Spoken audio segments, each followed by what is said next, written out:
এবারের বিপিএলে নিজেকে হারিয়ে বারবার খুঁজে ফিরছেন শান্ত। প্রথম ম্যাচে 0 দিয়ে শুরু, রংপুরের সাথে 9 আর সিলেটের সাথে 4। 3 ম্যাচ খেলে এটাই শান্তর ব্যাট থেকে আসা রান। মাঝে দলের প্রয়োজনে ড্রপ দিতে হয়েছে 1 ম্যাচ।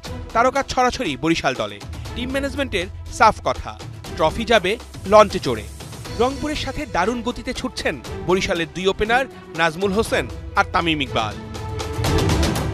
শুরু থেকেই শান্তকে লেগেছে বেশ আত্মবিশ্বাসী। দেখে শুনে বল করেছেন ফেস, খুব বেশি সময় নেননি হতে সেট। শান্তর রিস্টে দারুণ জোর, রিভার্স সুইপ করে কখনো বাউন্ডারি, কখনো আবার মেরেছেন ওভার বাউন্ডারি। বরিশালের হয়ে শান্তর শুরুটা মনে ধরবে সবার। দারুণ সব শট সিলেকশনে গ্যালারিতে বেড়েছে উত্তাপ। ব্যাটে রান আসা মানেই অনেক কটু কথার জবাব। গেল কয়েক ম্যাচে রান না পাওয়ায় গুটিয়ে থাকা ভক্ত চিৎকার করে বলার প্রস্তুতি নিচ্ছিল, আমি শান্তর বিগ ফ্যান। 1টা 6 5টা 4-এ বরিশালের হয়ে শান্ত নিজের ইনিংস বড় করার পথে। রান খরায় থাকা এই ব্যাটারের উইলোতে স্ট্রাইক রেট 136-এর ওপরে।